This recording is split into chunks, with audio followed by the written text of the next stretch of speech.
Shalom Aleichem mga kapatid. Isang pinagpalang araw po sa ating lahat. Narito tayo ngayon sa ating Preaching in the Wilderness series. Ang ating binabasa ay ang Ebanghelyong binabasa sa lahat ng mga Katolikong simbahan sa buong daigdig. At ang mabuting balita ng Panginoon ayon kay San Lucas, Kabanata 10, mga talata 21 hanggang 24. Papuri sa iyo, Panginoon.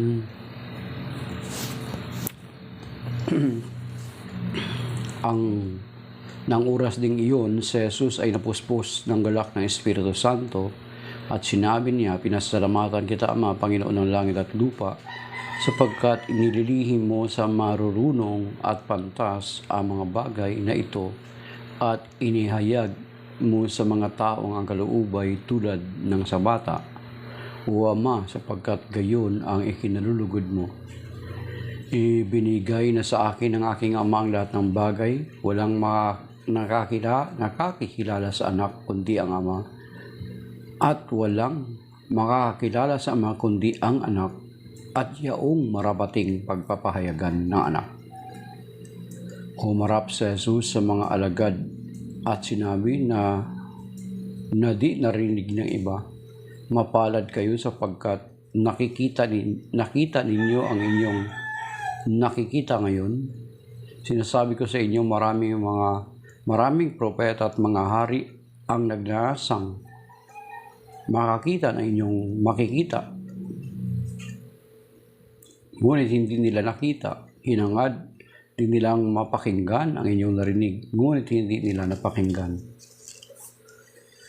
Ang mabuting balita ng Panginoon, pinupuri ka namin, Panginoong Hesukristo. So, shalom. Maraming salamat. Magandang umaga po sa lahat.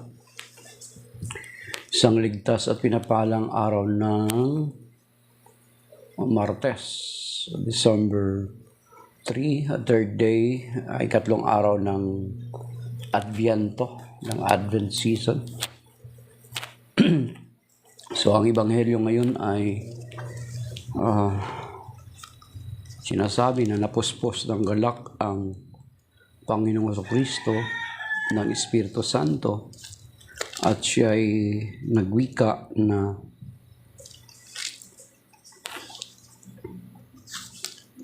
nasabi rito,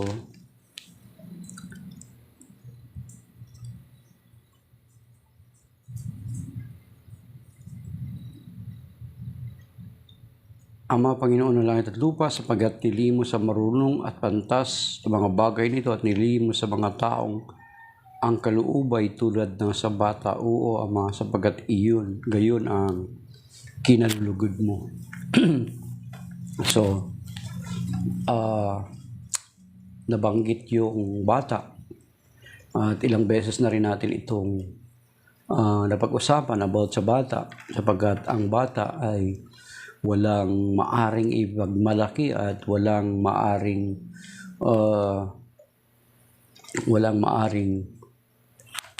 Merry Christmas, Brother June.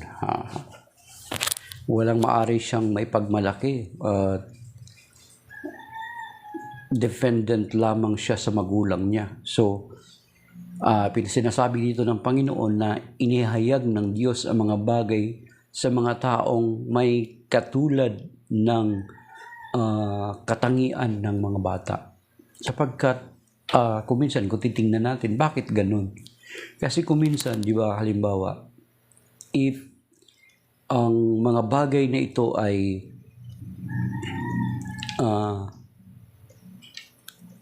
kung hindi katulad ng sa bata, maaari kasing kapag everything alam mo na, pinag-aralan mo na, may tendency kasi na magmalaki ka. Unlike sa bata, kung magawa man nila yung isang bagay, hindi sila maaring makapagmalaki. Kasi wala silang capacity on their own. They are dependent on God. Kaya nga, inihayag sa mga taong may kalooban na sa bata. Kasi kung sakaling maihayag ng Panginoon yung kanyang sarili sa yung mga bagay na lihim na sa mga matatalino, may tendency sasabihin ng mga matalino, Talagang ang haba ng pinag-aralan ko kasi. Talagang pinag-aralan ko ito ng maigi. So, ang tendency, ang glory ang kinin nila.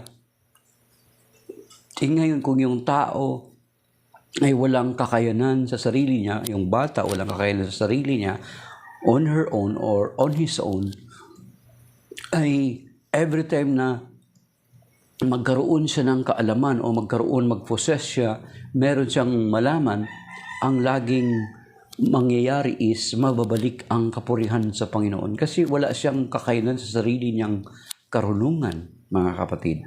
So that is why, how many times binanggit ito yung bata, yung katangian ng bata. Kasi ang bata walang maipagmamalaki, walang maipagmamayabang. So, kaya nga sinasabi sa Zacarias chapter 4 verse 6 na Zacarias chapter 4 verse 6 na sinasabi doon, not by might nor by power, but by my spirit, saith the Lord of hosts. So, ipinapakita ng Panginoong Jesucristo na kapag maintindihan or magkaroon tayo ng kaalaman patungkol dito, hindi natin angkinin na it is because of our effort, it is because we studied it well, kundi ito'y galing sa Panginoon, mga kapatid. So, hindi natin may pagmamalaki. That is why, in this part ng Ebanghelyo, ay binanggit ng Panginoong Jesucristo ang patungkol sa bata.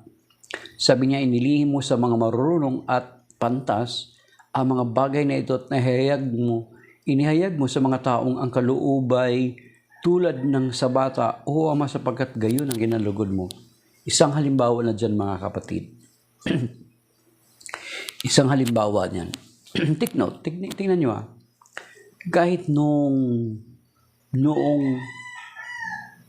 kapanganakan mismo ng Panginoong Jesucristo, nung kapanganakan mismo ng Panginoong Jesucristo, kung makikita natin na ang unang pinagpahayagan ng mga anghel, ayon sa utos ng Diyos, di ba? Kung titingnan natin dito sa Lucas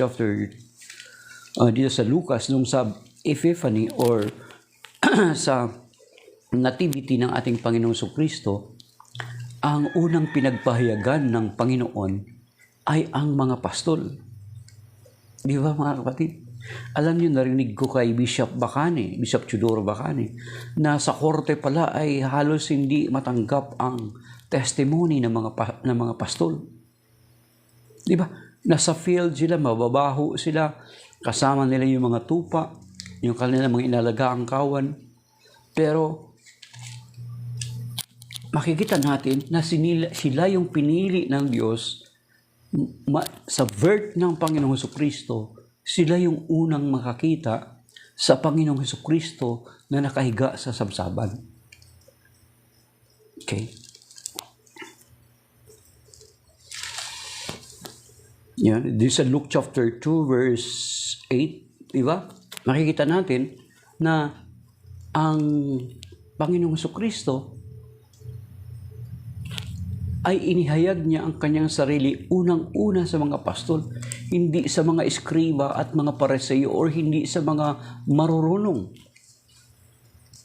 Of course, then later na lang yung mga magi. Kasi ang mga magi is mga pantas ito na ayon din sa hula ng Biblia, they are king. Ngayon, yan sila yung pangalawang grupo na nakakita sa Panginoon Jesucristo during the Feast of Epiphany. Di ba? So it is a different event, kaso lang kuminsan, nakakatawa lang kuminsan, kasi yung nativity scene natin, yung Belen natin, ay andun sa sabsaban, pero andun na rin yung mga magi, which is supposed to be ay hindi ganun ang settings, mga kapatid. Kumbaga parang tinamad na siguro yung mga decorator natin sa simbahan, kaya andun na yung mga pastol, andun na yung mga hayop, andun na rin yung mga magi. Pero kung titingnan natin, aralin natin ang Biblia, different event na yung pagdating ng mga magi. So parang pinagsama-sama na lang yung Belen natin, andun na yung mga magi. Supposed to be ay hindi ganun ang settings kung babasahin itong sa aklat ng San Lucas at saka yun doon kay Saint Matthew chapter 2. Mga kapatid, different event na. So, nagpahayag din ang Panginoong Jesucristo, ikalawa, doon sa mga matatalino. Kasi itong mga matatalino na ito, actually, they are not a Jewish people.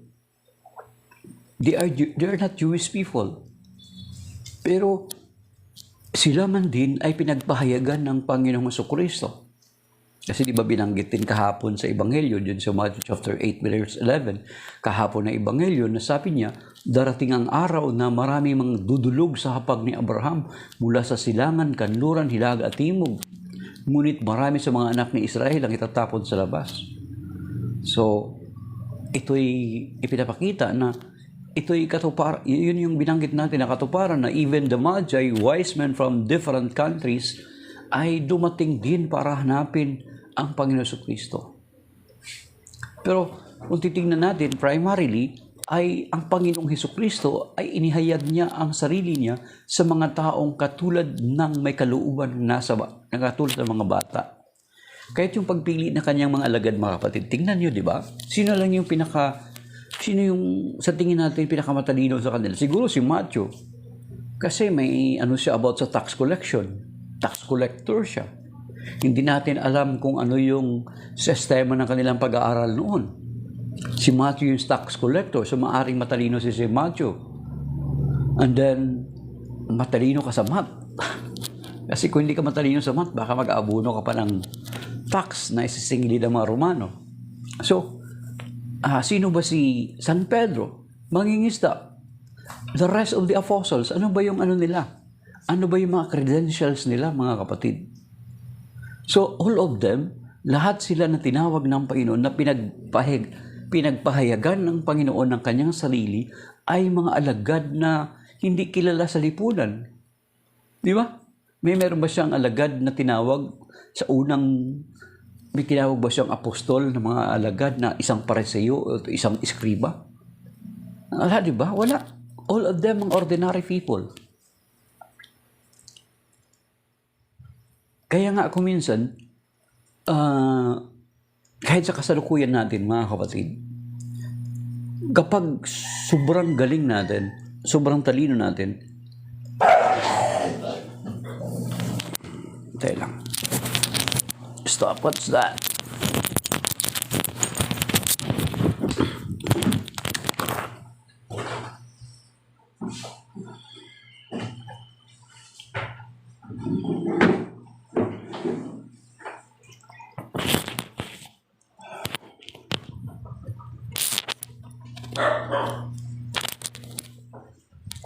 So, ganun mga kapatid, na dahilan sa ang mga bata ay wala sariling kakayanan, di ba? They are dependent on God. Meron silang kababaang loob. Unlike kung minsan sa atin, mga matanda na wala nang kababaang loob. Sa bata, ano ipagmamalaki nila? Sige nga, meron bang bata na na magsarili? Na kaya niya magsarili on her own? On his own? Wala, mga kapatid. That is why, ipinapakita ng Ebanghelyo na dapat ang dependence natin sa Diyos. Hindi tayo sa sarili nating kakayanan. Kahit sabihin mong matalino ka na, kahit sabihin mong nakapag-aral ka na, andun palagi dapat yung kababaang loob natin. Ibasahin pa natin itong Luke chapter 10. Okay.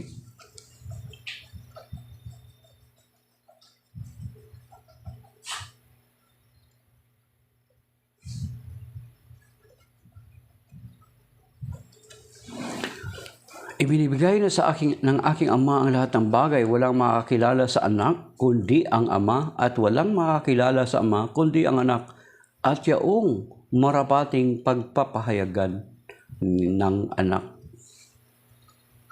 Yan. So makikita natin dito na mga kapatid na ang Ebanghelyo din at the same time ay ipinapakita yung pagka-Diyos ng Panginoong Jesucristo. Ipinapakita ng Ebanghelyo. So, And then, dito sa verse 23, humarap si Jesus sa mga alagad at sinabi na di narinig ng iba, mapalad kayo sapagkat nakita ninyo ang inyong nakita ngayon.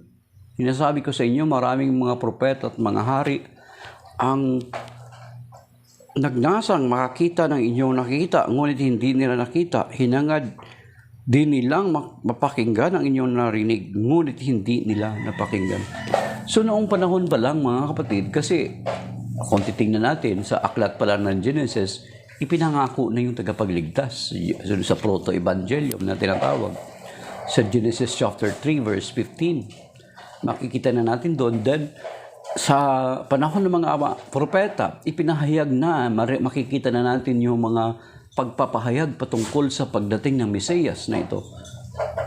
At sinasabi dito na maraming mga propeta ang nais nila mapakinggan, ngunit hindi nila napakinggan. At sinabi niya sa kanyang mga alagad na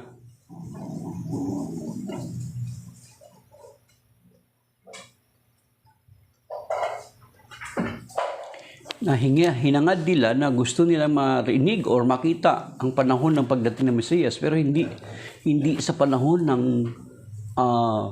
ng mga propeta na iyon. At ito nga na sa panahon ng mga alagad ay inihayag niya ang kanyang sarili sa kanyang mga alagad at hindi sa mga matatalinong tao.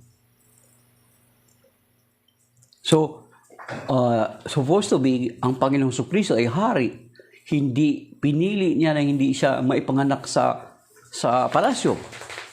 Di ba? Mga kapatid, pinili niya ipanganak sa sabsaban. Galing siya sa angkan ni David. Pwede siya pumili. Pwede siya pumili ng kanyang panganakan sa kanyang pagkakatawang tao. Di ba? Pero hindi niya pinili yung ganun. Kasi it is very easy for us to believe ang napaniwalaan ng Panginoon Jesucristo, napakadaling paniwalaan na siya ang hari kung doon siya sa palasyo ipinanganak. At saka may tendency na kung sa palasyo siya ipanganak ay pwede magkakaroon ng manipulation. Pwede sasabihin ng mga tao, kaya ka sumampalataya sa kanya na siya ang Mesiyas kasi ay you are obliged to believe. Not because of revelation. Di ba? Pwede i-force ng mga leader ng mga Hudyo, siya na yung Mesiyas natin. Siya yung Mesiyas na dumating. Pwede i-force, pwede by manipulation kung doon siya ipinanganak sa kaharian. Pwede gamitin yung kanyang worldly power para i-impose na siya ay paniwalaan, mga kapatid. Pero since na ipinanganak siya sa the lowest na napakababang kalalagayang kapanganakan, hindi matanggap at nakikilala ng mga matatalino. Di ba? Kahit sa atin, sa secular na, sa ating pamumuhay, sa simpleng paraan sa ating buhay. Kapag matalino ka, may postura ka, kilala yung pamilya na pinanggalingan mo, ang tendency ay pakikinggan ka ng tao.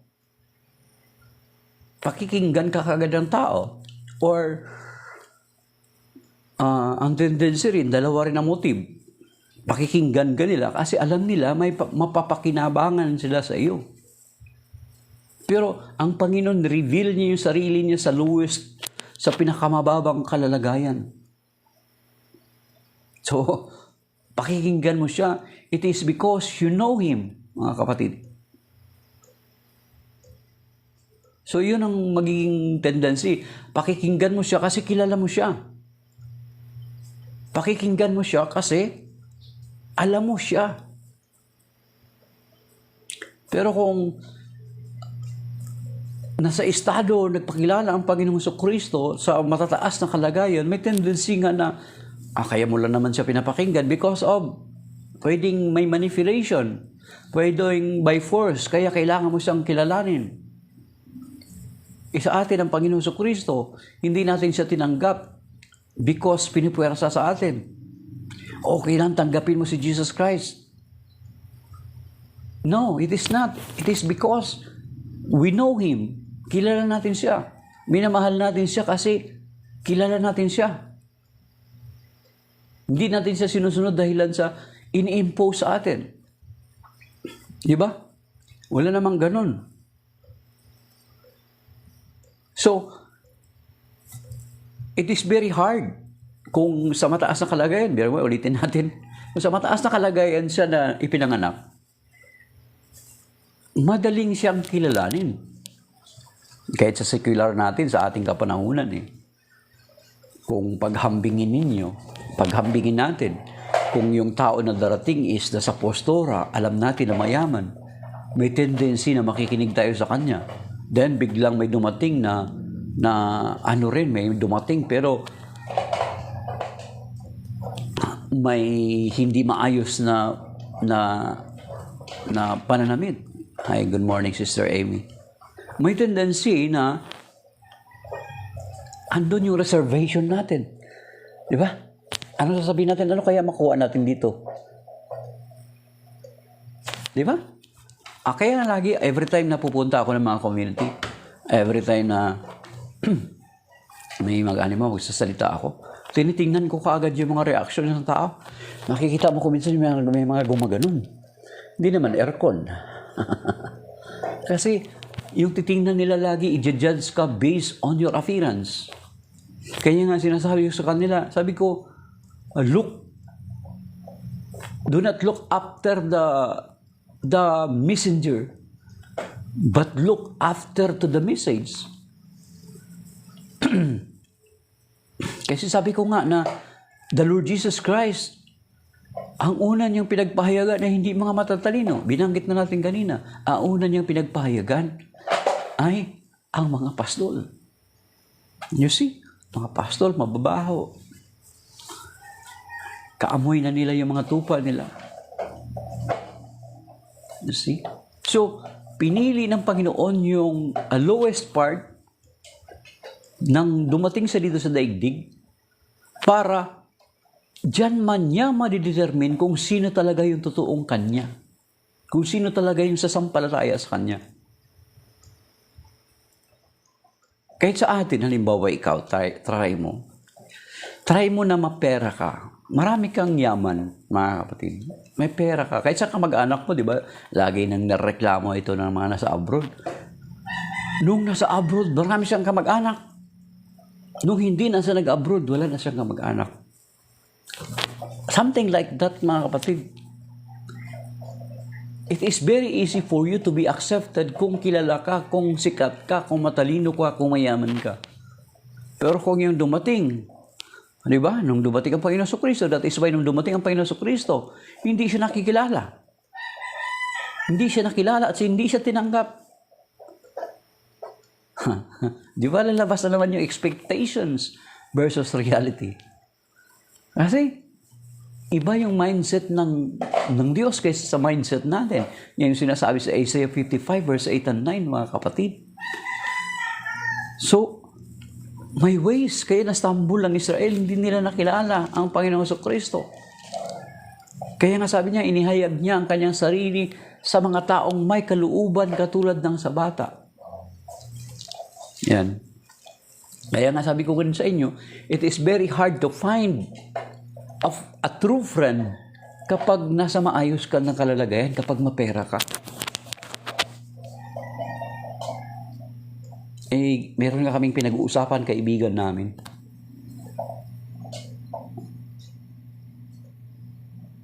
Parang kahit yung mga magulang, mga kapatid, kapag may pera, mga magulang, kapag may mga pera ang mga magulang, lalo na kapag nagkakaedad sila, natural, maraming mag-aalaga sa kanila na mga anak nila. Di ba? Merong ganun. May kilala kami, actually, na mga problema siya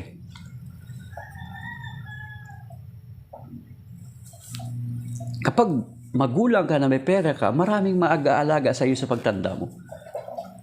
Pero kapag wala kang pera, diyan mo malalaman kung sino yung totoong nagmamahal sa iyo ng mga anak mo. Diyan mo makikilala kung sino yung tunay na anak mo na magmamahal sa'yo. Pero kung may pera ka, katulad ng kilala namin na mong problema, hindi mo makikita kung baka inalagaan ganyan kasi may pera ka. Paano kung wala kang pera? Diyan mo makikita kung sino yung totoong may tunay na pagmamahal sa'yo. Kahit yung kaibigan mo, di ba, kapag wala kang pera, kaibigan mo pa rin. Diyan mo makikilala na ito yung tunay na kaibigan ko. Na kahit in my lowest part of my life, andyan pa rin siya. That is why, that is why wisdom ni Lord, na hindi niya na-reveal yung sarili niya doon sa mga matatalino, sa level ng mga matatalino. He revealed Himself at the lowest part ng mga tao. Diba, mga kapatid? That is the wisdom of God. At kahit sa atin, di ba, sinasabi ko nga sa inyo, na sa atin ma-apply din natin yan. Kasi kung dumating, malalaman, di ba, sino ba yung isang pelikula to, sino yata yun, yung komedyante ng Dr. Dolittle ba yata yun? Yun yata yung naggumanap na isang pelikula. Ang pelikula niya is Prinsipe siya. And Prinsipe siya, umalis siya dun sa kaharian niya kasi nagpapakontest yung magulang niya kung sino yung mapipili ng prinsipe na mapapangasawa niya. Pero ayaw ng prinsipe sapagkat gusto niya malin siya kung sino siya, hindi because of their wealth. Kaya ang ginawa niya, lumabas siya dun sa kaharian niya at may alalay naman siya, pero nagpanggap siya na ordinaryong tao lang para makakita siya ng totoong tao na magmamahal sa kanya kung sino siya. Not because he is a prince or because he is wealthy, kundi kung sino siya. Yun yung hinahanap niya, mga kapatid. So that is why the same with our Lord Jesus Christ, na dumating siya sa pinakamababang estado ng kalalagayan ng tao. Yung sinasabi sa Philippians chapter 2 verse 5 to 8. Sabi doon sa Philippians chapter 2 verse 5 to 8, sabi niya, magpakababa kayo katulad ni Kristo, na kahit siya ay Diyos, hindi siya nagpilit na manatiling kapantay ng Diyos, bagkus sinubad niya ang katangian ng pagka-Diyos at namuhay na katulad ng isang alipin. Gari mo, hari ng mga hari, Panginoon ng mga Panginoon. Nung magkatawang tao siya, pinili niya yung pinakamababang uri. Hindi niya pinili na maipanganak sa palasyo. Samantala, pwede naman siyang pumili. Pwede niyang gawin. Di ba? Ipaghanda siya. Di ba? Ipaghanda siya ng, Ama, kapag magkatawang tao ako, doon ako sa palasyo. Kinakailangan, marami akong mga yaya. Well provided lahat. Di ba pwedeng ganun? Ay, ang bilis natin. Siguro, ang bilis natin tanggapin siya. Siguro ang bilis tanggapin siya ng mga Pariseo. Siguro ang bilis siyang tanggapin ng mga Hudyo. But they stumble kasi iba nga yung paraan ng Panginoon sa paraan ng Diyos. Yung pagpapakilala niya sa atin sa very lowest part ng kanyang buhay, at diyan nakikita ng Panginoon yung sincerity ng ating paglilingkod sa Kanya. Di ba? Subukan mo yung mga anak mo na wala kang pera, na wala ka. Tingnan mo kung sino sa mga anak mo ang totoong nagmamahal sa iyo. Di ba? It is very easy for you na alagaan ka at mahalin ka ng mga anak mo. Kasi may pera ka, hindi mo madidetermine kung sino yung totoong nagmamahal sa iyo. Pero try mo ipakita. Try mo na Wala kang pera. Sabihin mo, wala na akong pera. Wala akong pera. Tingnan mo lang. Kung malalaman nila, kung mahal ka pa nila talaga. Diyan mo makikita yung totoong pagmamahal, mga kapatid. That is why, hindi nakapagtataka.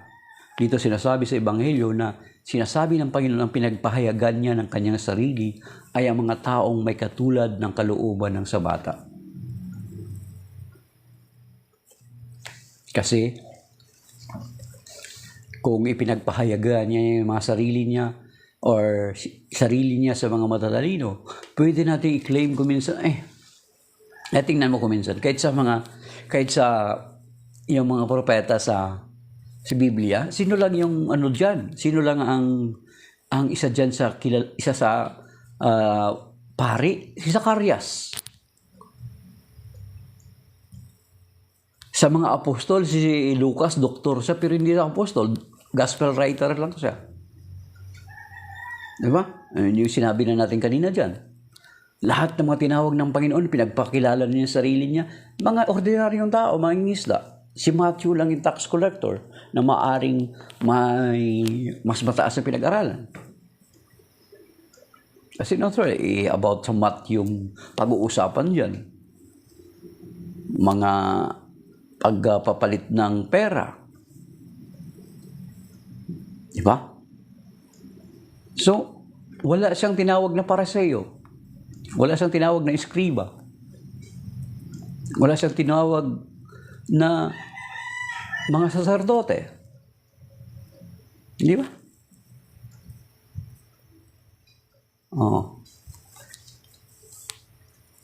Si Mama Mary, nung pinagpahayagan ng anghel, hindi siya nagduda. Nag-submit siya. Pero si Zacarias, nung pinagpahayagan siya ng anghel, napipi siya at hindi nakapagsalita kasi nagduda siya. So you see. Tingnan niyo yung si Amos, Propeta Amos. Sabi niya, nung tinawag siya ng Panginoon, sabi niya, ako? Hindi naman talaga ako propeta. Pero sinugo siya ng Panginoon. Sabi niya, tagapangalaga ako ng igos. Tagapangalaga ako ng tupa. Pinili siya ng Panginoon. Kasi kuminsan, ang tendency kasi, kapag sobrang galing mo na, lalo na kapag matalino ka na, kapag magawa mo o ma-perform mo yung isang bagay, baka angkinin mo na yung glory. Pinag-aralan ko kasi ito na matagal, kaya I did it my way. Ganun. In terms of my way. I did it my way. Pinag-aralan ko kasi ito mahabang panahon. Hindi natin masasabi na, I did it because I prayed it. Ang tagal ko itong pinagpanalangin. Tagal ko itong pinagsamo sa Panginoon. Diba? So magkaiba Kapag matalino ka ay pinag-aralan ito, tagal kong pinagandaan. Grabe, 1 linggo, 1 buwan, 1 taon. Yung nag-talk ka ba? Halimbawa, nag-talk ka. Nag-preach ka. 1 buwan ko itong pinag-aralan, mga kapatid. Talagang binasa ko yung Ebanghelyo, tapos yung inaral ko yung hermeneutics niya, yung exegesis niya, yung apologetics niya, ang historical background. Mga ganun, pinag-aralan ko talaga. Versus dun sa tao na walang kakayanan, walang masyadong kaalaman, dependent lang siya sa Diyos. Tagal kong pinag-pray to, kapatid. Talagang pinag-pray ko na, Lord, samahan mo ako. In my own, hindi ko ito magagawa. Tulungan mo ako. There is a difference. Kaya tingnan mo, kapag ang mga tao na yan ay tumayo sa harapan ng mga tao, yung isang matalino na sasabihin niya sa sarili niya, pinag-aralan ko to, matagal ko pinag-aralan ito. Brother, ang galing mo. Praise the Lord.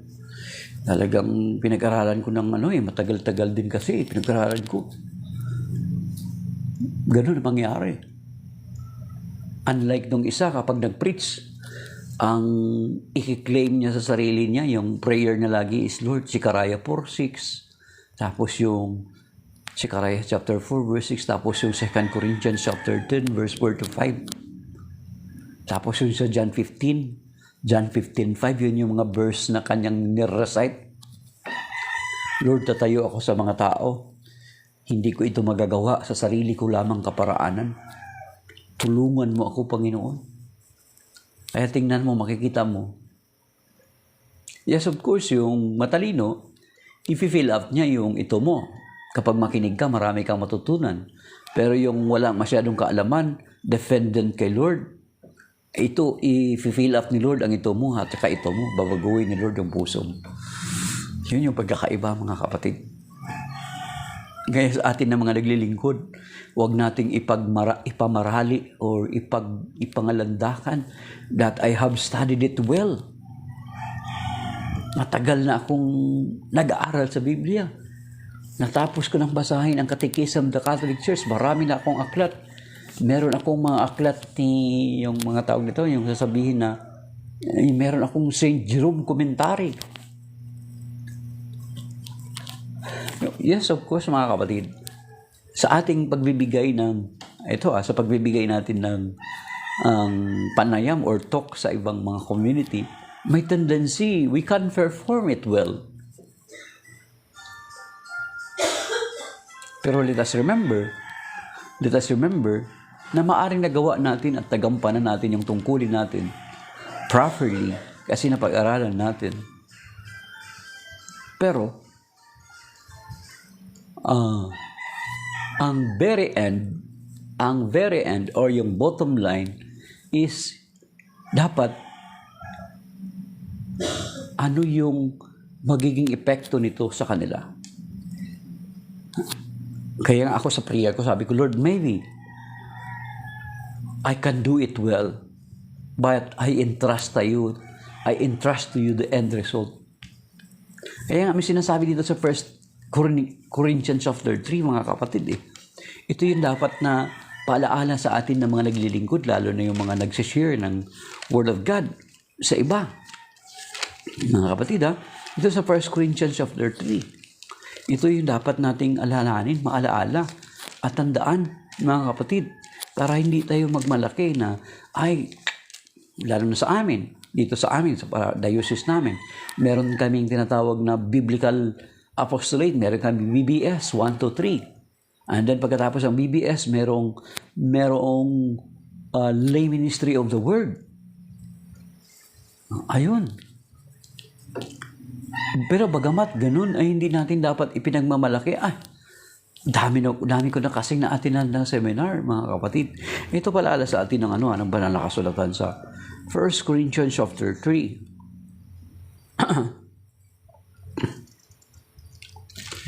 Sabi niya, verse 6, mga kapatid, ako ang nagtanim, si Apolos ang nagdilig, ngunit ang Diyos ang nagpapatubo at nagpapalago. Verse 7, hindi ang nagtatanim at ang nagdidilig ang mahalaga, kundi ang Diyos na siyang nagpapatubo at nagpapalago. Ang nagtatanim at ang nagdidilig ay kapwa manggagawa lamang at bawat isa ay tatanggap ng gantimpala ayon sa kanyang pagpapagal. Pero mga kapatid, yun nga, at the end, tayo nagasik, nag-preach, nag-word of God. Pero sa Lord pa rin, ang end result pa rin kay Lord pa rin. Lord, I have done my part, I preach your word. I preach your word. Kaya nga, Sister Amy, later ko lang sinasabi yun sa prayer ko na, just lately ko lang nasabi na sa prayer ko na, Lord, sealed with your most precious blood the word, your word that I preach to them. Later ko lang ginawa yung ganong prayer. Bakit? Kasi di ba may 4 na uri ng mga na binhi na inihasik. Di ba inihasik yung nalagay sa kalsada, sa batuhan, sa kalsada at tinuka ng mga ibon yung binhi na yun. So kapag pinag-frame mo na i-sealed ni Lord yung ng kanyang kabanal-banal ng dugo, yung mga salitang inihayag mo sa kanila ay mananatili sa puso ng mga taong nakapakinig ng salita ng Diyos, yung inihasik mo sa kanila. At pagdating ng araw, ay yaon yung tutulong sa kanila at mag-inspire sa kanila na manangan at manahan at magtiwala sa Panginoon. Kasi yung word na inihasik mo sa kanila ay i-recall ng Holy Spirit para ma-remind sila na kapag dumating sila sa sitwasyon na ganun, ma-recall nila, may word ako dati na ipinreach na sinabi na ganito. Maalaala nila yon. Pero Sister Amy, just recently ko lang yun ginawa. Pero ganun pala dapat gawin natin para hindi maagaw ng Diablo sa kanila yung mga inihasik. Kasi may tendency, baka maagaw. So ganun mangyari. So yun mga kapatid, na lalo na tayong mga naglilingkod, ay patuloy na mag-reveal sa atin. Kahit sa pagbabasa ng Bible, mga kapatid, kapag magbasa tayo ng Bible, of course, we need the guidance of the church, ng simbahang Katoliko. We need the guidance of the Catholic Church. Pero when it comes to exegesis, yung halimbawa, binasa mo yung gospel, hindi doctrinal yung pinag-uusapan, it's about yung application sa buhay. Pag binasa mo siya, mga kapatid, kapag defendant ka sa Panginoon, nasabihin mo, Lord, give me wisdom, hindi ko po in my own little way, hindi ko po maintindihan yung word mo, pero tulungan mo po ako, Panginoon, na maintindihan ito upang sa gayon ito'y maibahagi ko sa iba. Maraming papasok na exegesis, yung practical application ng Word of God, maintindihan mo. Of course, pagdating na may mga doctrinal question ka, may mabasa ka dito na it seems doctrinal na parang questionable sa iyo, ay huwag mong i-interpret in your own. You need the help of the church. Or else, pipilitin mo na alamin, taasan ng kalooban niyan. Yun yung nangyayari sa iba na because of that is, nung nabasa nila yung Biblia, ay nagtayo na sila ng sariling sekta nila. Hindi tayo dapat ganun, lalo sa atin sa Catholic Church. We always need the guidance of the church, lalo na when it comes to doctrinal matters. Pero pagdating sa exegesis, halimbawa, yung exegesis, yung application sa buhay, mga practical application, kahit araw-araw mo babasahin, kahit halimbawa, di ba, nakakaranas nung mag-attend ng Bible sharing, or yung tinatawag na, kung nakakaranas na kayo umattend ng Bible sharing, yung hindi Bible study, Bible sharing lang. Kasi pag sinabing Bible study, ay dapat marami kayong materials na ginagamit. Kapag Bible study, merong exegesis, hermeneutics, yan. Kailangan meron kayong mga references about sa mga original languages. Yan.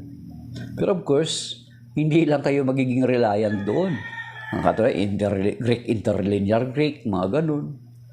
Kasi hindi sapat yun. Kailangan may kilala ka pa rin na tao na kapag sa tingin mo hindi mo maintindihan, ay isasangguni mo doon. Hindi yung hindi mo naintindihan, ay magja-jump ka na ng into conclusion, kataasan ng kalooban yan. Para sinasabi mo na alam mo na. Kaya maraming mga tao natatrap sa pagkakamali, dahilan dyan, nabasa lang nila, ay they are jumping immediately into conclusion, kataasan ng kalooban yan. At dumalabag yan dito sa sinasabi ng Panginoon Kristo. Yan ay pagmamataas, hindi yan kalooban ng isang bata. Kaya nga sa atin sa Catholic Church, hindi tayo nag-i-interpret in our own. Defendant tayo sa simbahan. Liban dun sa mga exegesis. Yung exegesis, yung practical na application sa buhay. Kapag may Bible sharing, di ba? Kapag binasa yung Ebanghelyo, kahit ang dami-dami nyo dyan, pag binasa yung Ebanghelyo, iba yung inspiration ni Lord kung ano yung word na nakaka-inspire sa iyo from the gospel. Yun yung sa exegesis, yung sa mga practical na application, sa aral sa buhay. Pero pagdating sa doctrinal matters, hindi kanya-kanya tayo. Isa lang kahulugan yan. Hindi pwede na kanya-kanya. Yun yung gusto nating i-point out, mga kapatid. Yan.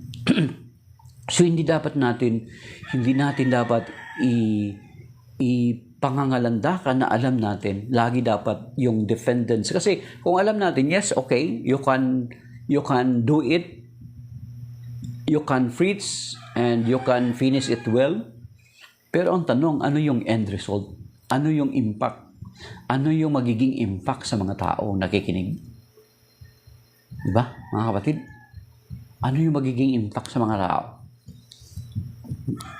Maybe you fill in their minds sa knowledge na ibinigay mo, pero hindi mo na-touch yung kanilang mga puso na dapat isa sa pangunahin dapat na maabot ng salita ng Diyos. Hindi lamang ito. Dapat bumababa dito. Kasi pag dito, puro na ito, spiritual pride ang mangyayari. Yun ang mangyayari, mga kapatid. So, yun yung dapat balikan natin, alalahanin natin yung sa 1 Corinthians chapter 3, na ikaw ang nagdilig, ikaw ang nagasik, pero at the end, ang Diyos ang nagpapatubo ng tanim. Ang Diyos ang nagpapatubo ng tanim. Hindi tayo. Lord, I have done my part. Ikaw na po bahala na yung inihasik namin ng mga salita mo ay manatili sa kanilang mga puso at nawa ito'y tutubo, Panginoon, lumago sa kanilang mga buhay. Yes. Opo, Sister Amy. Doctrinal understanding, guidance sa church. Opo. Hindi natin sarilinin. Kaya sa atin sa Catholic Church, we are still Catholic, unlike sa Protestant, ay, ayun, nakapagbasa lang sila ng Biblia, ay magtatatag na sariling sekta. May sarili silang interpretasyon. Tayo, ang interpretasyon natin sa Catholic Church ay isa lang. Hindi tayo kanya-kanya. We are submitting to the interpretation of the church. Yun ang atin sa Catholic Church. Hindi tayo nagsasarili. At saka, at the same time, ito rin mga kapatid, kataasan din ng kaloob. May mga nagsabi sa akin ganito eh. May nagsabi sa akin na ganito. Praise God for that, Sister Amy. May mga nagsabi sa akin na ganito. Nakalimutan ko tuloy. Na Jesus, nakalimutan ko yung sasabihin natin. Okay, nakalimutan ko na. So yun mga kapatid, sa tuwing sabi ko nga itong maaring, ito yung sinasabi ko palagi sa mga kasamahan namin, lalo na kapag may mga community seminar kaming gagawin, sabi ko, sinasabi ko sa kanila na maaring maganap natin ng maayos yung gampanin na ipinagkatiwala sa atin ng Panginoon. Ngunit, kung hindi tayo sasamahan ng Panginoon, baka magiging hungkag lamang yung ating ginagawa. Kaya nga ito yung natutunan ko. Actually, ano daw pala yan eh, yung prayer ng mga taga-Templars, yung sinasabi sa Psalm 115. 115 ba yun? Na every time dapat na pagkatapos mo gumawa kung salami, ako, kahit papano, sasabihin nila na, oy, praise God brother, salamat dun sa ano mo. Sabi ko, ito yung lagi kong kinakuan. Ito yung prayer ng sabi nito, tanging sa iyo lamang Yahweh ang dakilang karangalan. Hindi namin maaangkin pagkat ito'y iyo lamang dahil sa ikaw ay tapat at wagas ang pagmamahal.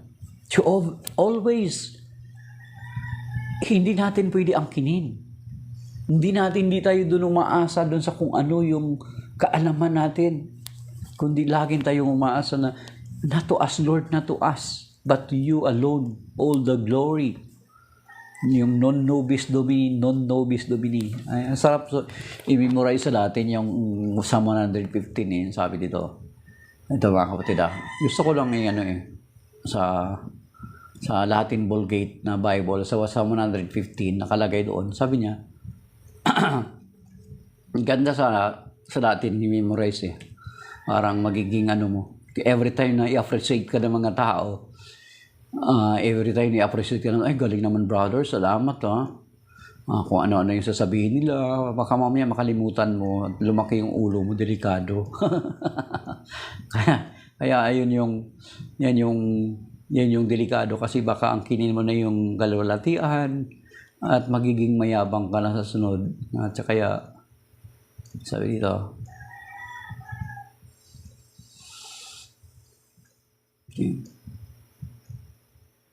sa Psalm 115 sa Latin Vulgate, tingnan nyo sa yung niya,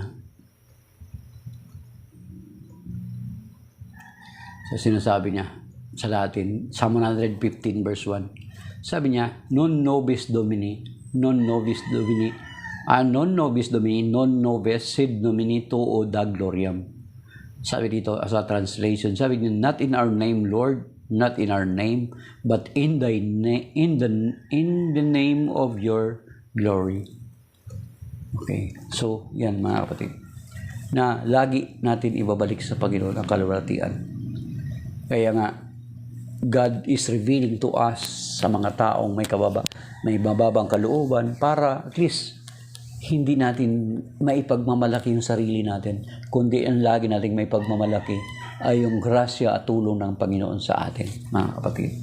So ganun, at let us remember, lalo na tayo mga manggagawa sa simbahan, sa mga parokya natin, sana maging motto din natin itong non nobis domini, yung Psalm 115 verse 1, na every time na na-appreciate tayo ay hindi natin isasabihin sa sarili natin na dahilan sa ito'y pinag-aralan natin ng maigi, or pinag-isipan natin, pinagandaan natin, kundi dapat manangan tayo lagi sa kakayahan at magagawa ng Diyos sa ating paglilingkod. So, ang magiging claiming verse natin sa Bible lagi tuwing gagamanap tayo ng ating mga tungkulin bilang mga simpleng manggagawa na hindi naman nakapagtapos talaga ng mga doctoral theology or kung anong mga theology, is we are just dependent on what we learn to our mga priests, mga bishops natin. Hindi natin ipinagmamalaki. Wala tayong maipagmamalaki. Kaya nga, lagi natin i-claim yung claiming verse ko, yung Zechariah 4:6, yung, itong recently, John 15, Psalm 115 verse 1, tsaka yung John 15:5, na apart from me, you can do nothing. Kaya Lord, since apart from you, you can do nothing, ay tulungan mo kami, gabayan mo kami, patnubayan mo kami, sapagkat kung wala kaming magagawa, kung kami hiwalay sa iyo. So yun mga kapatid. So sana ito yung reminder sa atin ng Panginoon ng Ebanghelyo ngayon, na kung gusto nating ipahayag ng Panginoon yung sarili niya sa atin, ay magpakita tayo, ipakita natin yung kababaan ng loob. Huwag natin katulad, gusto ko ba ito yung bagnitin ko, na sabi, may nagtanong sa akin, bakit kapag may sinasabi nila na kapag may mga taong magbasa ng Biblia, ay nasisiraan ng bait? Ayun, ito kasi yun mga kapatid. Isa sa mga posibleng reason bakit ganon. Merong ganon mga kapatid. Merong ganon. Kasi, ang Biblia ay hindi po siya parang comics, na kapag binabasa mo siya, intindihin mo siya sa sarili mong kaparaanan. Kaya nga sa atin sa Catholic Church, we need the guidance of the Church. Kasi pag binasa mo yung Bible, ang nangyari, may tanong na lalabas doon sa kanyang binabasa, then sagutin niya, at may panibagong tanong na mag-a-arise. Ngayon, pinipilit niya to answer it all in His own. Kaya may tendency na masisiraan ka talaga ng bait kasi hindi mo na kayang sagutin yung kasunod pang mga tanong. Pinipilit mong sagutin in your own capacity. kataasan din ng kalooban yun. Kasi hindi mo hiningi yung tulong ng iba. Yun ang nangyayari kung bakit sinasabi nila may nasisiraan ng bait sa pagbabasa ng Biblia. May nangyayaring ganun, mga kapatid. Kasi pinipilit, hindi niya maintindihan, hinahanapan niya ng sagot, pinipilit niya sagutin in his own without asking the help of other people. Yun ang nangyari. So yun yung gusto kong banggitin. Kaya we need always the help of the church na kapag binabasa ka sa Biblia, ay wag mo kaagad mag-jump into conclusion. Yan. Di ba? Katulad nung lagi nating binabanggit. Yung nagbasa ng Biblia, nabasa yung Matthew 23:19 at 23 verse 9. Nag-jump na kaagad ang conclusion. Ito na yun. Nabasa yung Exodus chapter 20 verse 3 to 5. Ito na yun. Without considering to study the other part of the Bible. At hindi man lang nagtanong sa mga may alam na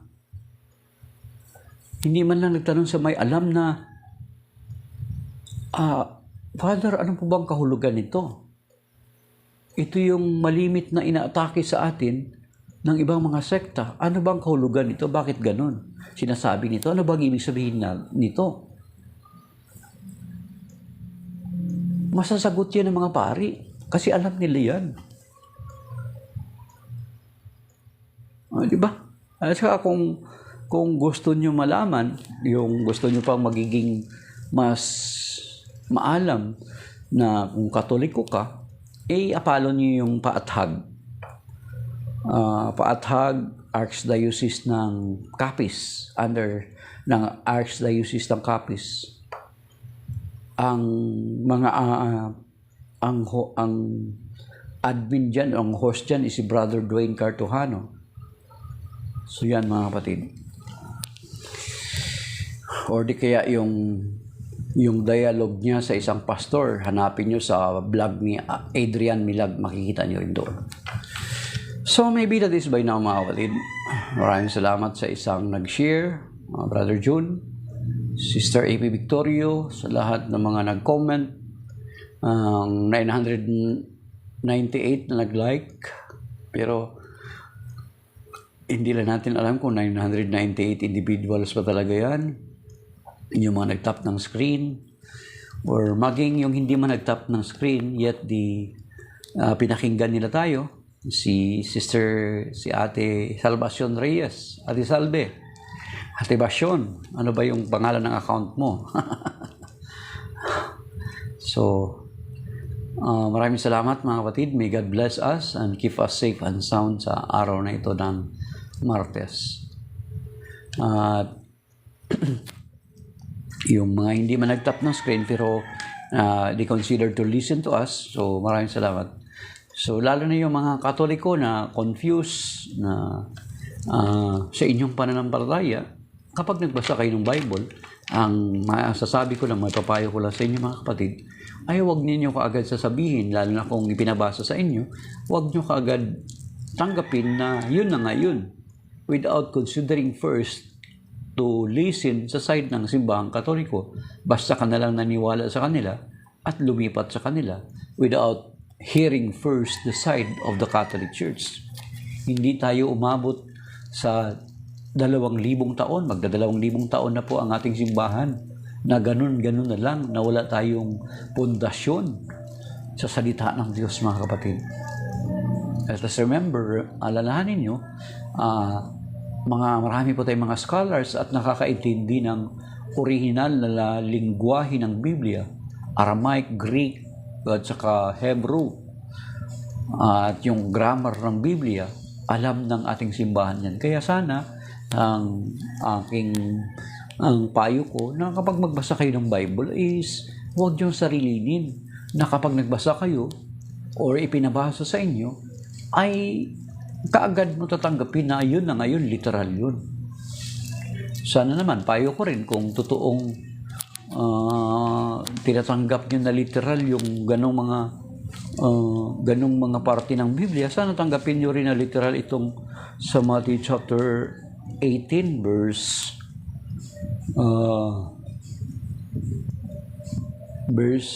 8. Sana tanggapin nyo rin to na literal at i-apply nyo sa buhay nyo. Ayan na, Matthew 18 verse 8, basahin nyo kung 1,991 ang edad ng simbahang Katoliko. O kaya nga, Brother June, kung nakikinig sila doon sa sekta na yun, wala pa nga 100 taon, o 110 years old pa lang, or 500 years old pa lang, di ba dapat much more na mas pakinggan nila ang Catholic Church na 1,991 na ang edad. Mula 33 AD hanggang sa kasalukuyan. So, ito yung payo ko sa inyo mga kapatid, yung mga Katoliko na inaangkay ng mga kapatid nating Protestante, na kapag may pinabasa sa inyo na yun ay literal, Matthew 23 verse 9, literal yun, tinatanggap nila na literal yun, and then yun na yung Exodus chapter 20, 3-5, na yun na ngayon, kasama na yung mga imahen natin sa simbahan, kamo brother, dapat tanggapin din natin literal itong Matthew chapter 18 verse 8. And basahin nyo na lang kung ano yan. So, that is by now mga kapatid. Shalom, and may God bless us and keep us safe and sound. So, sana hindi na maulan at ligtas ang lahat ng mga taong baka magtatrabaho sa labas. Ako lalabas din po ako ngayon mga kapatid. So, shalom and may God bless us all mga kapatid. Salamat sa lahat ng mga nag-like at nag-share at saka sa nag-comment. And Sister Amy, may God bless us. Brother June at lahat mga kapatid. Signing off, my dear brothers and sisters. Jenny Clark, umabol ka. God bless Jenny Clark.